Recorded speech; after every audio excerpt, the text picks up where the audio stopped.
అందరికీ నమస్కారం. ఒక 7-8 సంవత్సరాల తర్వాత నాకు కిక్కినిచ్చిన సినిమా ఈ లిటిల్ హార్ట్స్. భగవంతుడు సాక్షిగా చెప్తున్నాను, లిటిల్ హార్ట్స్ సినిమా ముందు ఈ అబ్బాయి పోస్టర్ కూడా నేను ఎప్పుడు చూడలేదు. ఈ అబ్బాయి ఇట్లా యూట్యూబ్ తిప్పుతుంటే మా అమ్మ నాన్న తిరుపతి తీసుకెళ్ళాలనుకుంటే నాకు పెద్ద టూరు, అట్లాంటి ఫారెన్ తీసుకెళ్ళడం కానీ ఆగిపోయాను. ఎందుకంటే నన్ను అమ్మా నాన్న లవ్ చేసేవాడు అంటే నాకు అంత ఇష్టం, అక్కడ ఆగిపోయాను. సినిమా ఇండస్ట్రీ కష్టాలు, కన్నీళ్ళు, బాధలు అన్నీ ప్రిపేర్ అయ్యి రావాలి.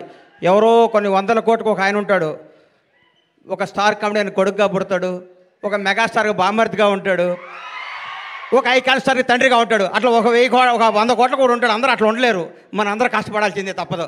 అట్లా ఎప్పుడు కాలు మీద కాలు వేసుకుంటాడు. ఆయన ఎవరికి అందుబాటులో ఉండడు, ఆయన ఎవరు అనుకుని ఆయన అందుబాటులోకి వెళ్తారు. అది జీవితం అంటే. అంత మహర్జాతకు నా జీవితంలో నేను చూడలేదు, ఇక చూడను కూడా. అంత అట్లా ఆయన జీవితాన్ని అంత అద్భుతంగా ప్లాన్ చేసుకుని అల్లు అరవింద్ గారు ఇక్కడ రావటం, విజయ్ దేవరకొండ. విజయ్ గురించి ఒక మాట చెప్పాలి, వీళ్ళ ఫాదరు నేను రూమ్మేట్స్మి. ఒక 3 రోజులు మిస్ అయ్యాడు.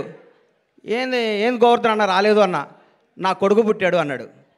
అది హీరో పుట్టాడా అన్న, మీ నాన్నడు చెక్ చేసుకో అన్నాను లేదా విజయ్ అన్నాడా? అది గుర్తుపెట్టు.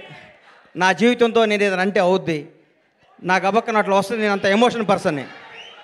ఈ లిటిల్ హార్ట్స్ గురించి మాట్లాడతా. సరే, ఓజీ గురించి చెప్తాను ఒక నిమిషం. ఈ భారతదేశంలో ఉన్న కొంత కోట్ల మంది అభిమానులు, నేను ఒక అభిమాని. తిరుపతి దేవుడికి రోజుకు 1,00,000 మంది భక్తులు వచ్చి వెళ్తూ ఉంటారు. ఆ 1,00,000 మంది భక్తుల్లో కూడా నేను ఒకడిని. నేను ఒక్కడనే భక్తుడిని కాదు, నాలాంటి కోట్ల మంది భక్తులు నేను ఒకడిని. మీలాగా నేను పూజిస్తాను, మీలాగా నేను ప్రేమిస్తాను.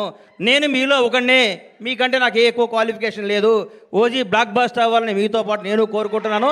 అది తప్పకుండా బ్లాక్ బస్టర్ అవుద్ది, అంతే. Thank you. ఈ సినిమా గురించి మాట్లాడతాను.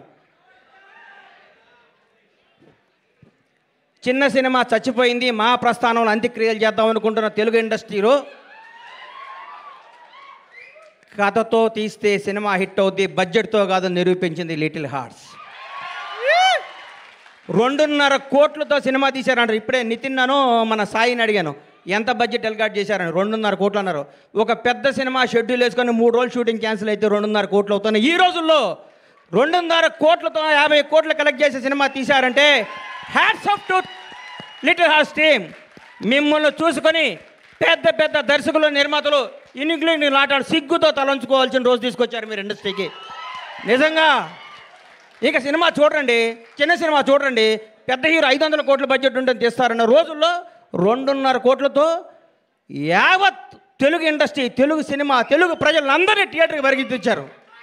నేను సినిమా థియేటర్కి వెళ్ళి దాదాపు 5-6 సంవత్సరాల నుంచి నేను ఒక థియేటర్ ఎగ్జిబిటర్గా, నా థియేటర్ కూడా నేను సినిమాకి వెళ్ళలేదు. ఈ మధ్య నాకు ఫస్ట్ డే సినిమా చూడాలనిపించింది, మిరాయి సినిమా. ఆ రోజు వెళ్ళాను. ఈ సినిమాను లవ్ చేశాను. ఇవాళే ఈ సినిమాకి ఫంక్షన్ రావాలని ఫిక్స్ అయ్యి వంశీని అడిగాను, వంశీ కొద్దిగా టికెట్ చెప్పా సినిమాకి వెళ్తానని. మా థియేటర్లో ఆడుతుంది, నాకు కుదరలేదమ్మా, క్షమించు. సినిమా చూస్తే దీని అమ్మ ఇది కదా సినిమా అంటే, ఇట్లా ఉండాలి కదా సినిమా అంటే. ఇది వాస్తవం, సినిమా కాదు. మా నాన్నకి నాకు జరిగిన స్టోరీ ఇదంతా.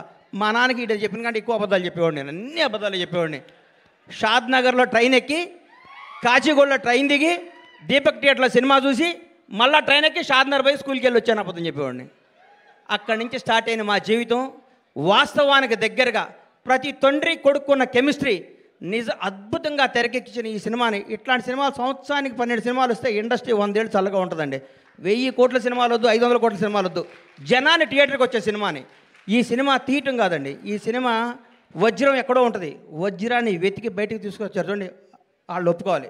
వంశీని, బన్నీని ఈ సినిమా తీసుకొచ్చి, ఈ సినిమా మీద నమ్మకం పెట్టుకొని, ఈ సినిమాకు ఒక 2 కోట్లు, 1.5 కోట్లు ఖర్చు పెట్టి జనాల దగ్గర తీసుకెళ్ళి వాళ్ళు నిజంగా నిర్మాతని ఎంత అభినందించాలో, బన్నీ నిన్ను, వాసు నిన్ను, నంది మీ ఇద్దరిని అంత అభినందించాలి.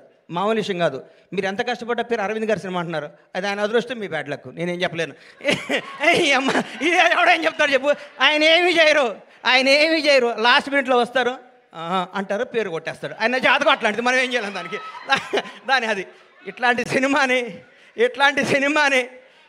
సినిమాని ఈటీవీ విన్ మహానుభావుడు, గౌరవనీయులు రామోజీరావు గారు ఏ బ్రహ్మముహూర్తాన ఈటీవీ సంస్థని, ఈనాడు స్టూడియోని, రామోజీ ఉషా కిరణ్ మూవీస్ని స్థాపించారు. కానీ ఎంతమంది గొప్ప నటుల్ని, మౌన పోరాటం దగ్గర నుంచి, మయూరి సినిమా దగ్గర నుంచి, ప్రతికంఠ సినిమా దగ్గర నుంచి, ఒక 25 ఏళ్ల ముందు నువ్వే కావాలి సినిమా దగ్గర నుంచి కొత్త టాలెంట్లని, కొత్త భక్తుల్ని పరిచయం చేస్తూ ముందుకు తీసుకెళ్తూ ఎంతోమందికి జీవనోపాధి కల్పించిన రామోజీరావు గారికి హృదయపూర్వకంగా, దివిలో ఉన్న రామోజీరావు గారికి మనస్ఫూర్తిగా శిరస్సు వంచి నమస్కారం చేస్తున్నాను. ఈటీవీ సంస్థకి అలాగే చేస్తున్నాను. కొత్త కాళ్ళని ఎంకరేజ్ చేస్తూ కొత్త క్రీమ్ని బయటికి లాగి అందరు టీం అంతా చేసినాక లాస్ట్ మినిట్లో వచ్చి నవ్వుతూ అని అరవింద్ గారు కూడా ఈ సందర్భంగా కృతజ్ఞత తెలియజేస్తున్నాను. నవ్వకండి సార్, వాస్తవం సార్. మీ షర్టు నలగదు, మీ మనసు నలగదు, మీ హెయిర్ స్టైల్ మాలదు, మీరు మాత్రం డబ్బు సంపాదిస్తుంటారు. అది మీ అదృష్టం, దానికి ఎవడం చేయలేడు. ఇలాంటి సినిమాలు తీసిన మౌళి నీకు మాట చెప్తున్నానమ్మా, ఈ 20 రోజులు జరిగిందంతా అబద్ధం, ఒక కల్పన, ఒక 3D అనుకో, కళ్ళజోడిది. ఈ సినిమా రిలీజ్ ముందు రోజు నువ్వు ఉన్న స్టేటస్ మీదే ఉండు. నేను అలాంటి దగ్గరికి వస్తారు, మౌళి గారు మీరు 6 అడుగులు హైట్ ఉన్నారండి, మీ ముందు విజయ్ దేవరకొండ, మహేష్ బాబు ఏం పనికి వస్తారని అంటారు. అవన్నీ నమ్మకోకు. నువ్వు ఒక చంద్రమోహన్ లాగా ఇండస్ట్రీని ఏలాలని కోరుకుంటున్నా. గ్రేట్ లెజెండరీ యాక్టర్ చంద్రమోహన్ గారు ఏం సినిమాలు తీశారు, చచ్చిపోయేదాకా యాక్ట్ చేశాడు. అది వాస్తవాన్ని నమ్మమ్మ. మీ ఎవరు మీది గాజువాక, మీ గాజువాక బేస్ని మర్చిపోకు. ఈ ఫిలిం నగరు, ఈ సినిమా, ఈ ట్వీట్లు, ఈ ఫోటోలు, ఈ పొగడ్తలు, ఇదంతా అబద్ధం. ఇంటికి వెళ్ళావని వాస్తవానికి వెళ్ళిపో. నేను రోజు ఇంటికి వెళ్ళి నా షాద్నగర్ కోళ్ళ ఫారం గుర్తించుకుంటా, లేకపోతే వీళ్ళు మన బతకనేరు. ఇక్కడ ఈ మాఫియా మన బతకనేదు. ఈ మాఫియాకి దూరంగా ఉండాలంటే మనం బేస్ మీద ఉండాలి. తప్పకుండా ఎవడు బాగుంటే అబ్బబ్బబ్బబ్బ ఎంత పొడుగుందా ఆయన ఇది అంటారు. నువ్వు నమ్మకో. నేను 5 అడుగుల హైటే ఉన్నాను, నేను మంచి నటుణ్ణి, నేను చంద్రమోహన్ లాగా ఉండాలి అనుకో. ఒకటి గుర్తుపెట్టుకో, నాకు ఒకటి గుర్తు బాగా. మెగాస్టార్ చిరంజీవి గారికి 1 ఇయర్ గ్యాప్ వచ్చింది. శ్రీకాంత్ అనే సినిమా పెళ్లి సందడి తీసాడు అరవింద్ గారు, ఇండస్ట్రీ ఇటు కొట్టారు. అబ్బా శ్రీకాంత్ అని అయిపోయాడు, ఇక అది ఇది అన్నారు. ఒక స్టార్ను మనం ఏం చేయలేం. ఎవరో ఒక 100 కోట్లకు మెగాస్టార్ పుడతాడు.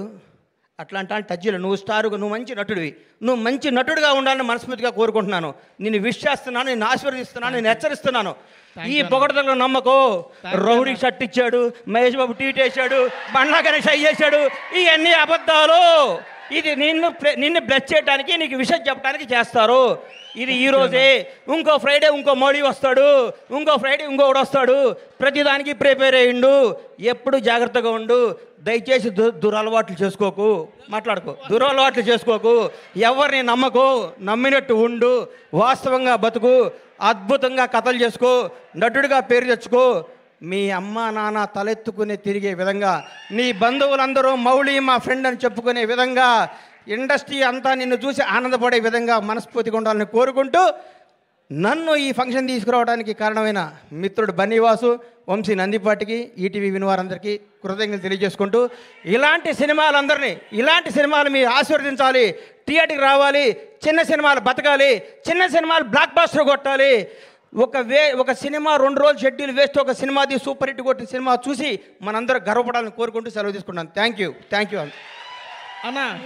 అన్న ఒక్క నిమిషం. హిట్ కొట్టిన తర్వాత షర్ట్ మారుతుంది, ప్యాంటు మారుతుంది, కానీ లోపల మౌలి అలాగే ఉంటాడు అన్న. అదే మారదు. Thank you. ఈ మాట నాకు ఇస్తున్నాం. ఇది వాస్తవం అమ్మా. వాస్తవం మీద బతికే లాంగ్లో బతాం. ఒకటి గుర్తుపెట్టుకో. ఒక హీరో గురించి చెప్తా నీకు. వాస్తవానికి దగ్గరగా ఉండే ప్రతిరోజు అల్లు అర్జున్తో నేను సినిమా తీసా. సాయంత్రం పడుకునే ముందు అనుకుంటాం, ఈ ప్రపంచంలో ఈ బన్నీకి నేను తప్ప ఎవడో క్లోజ్ కాదుకుంటాం. అల్లి మనకి సన్ రైజ్కి మళ్ళీ మారిపోతుంది పరిస్థితి. ఆ రోజు ఫ్రెష్గా చూస్తాడు. అల్లు అర్జున్లా బతుకు.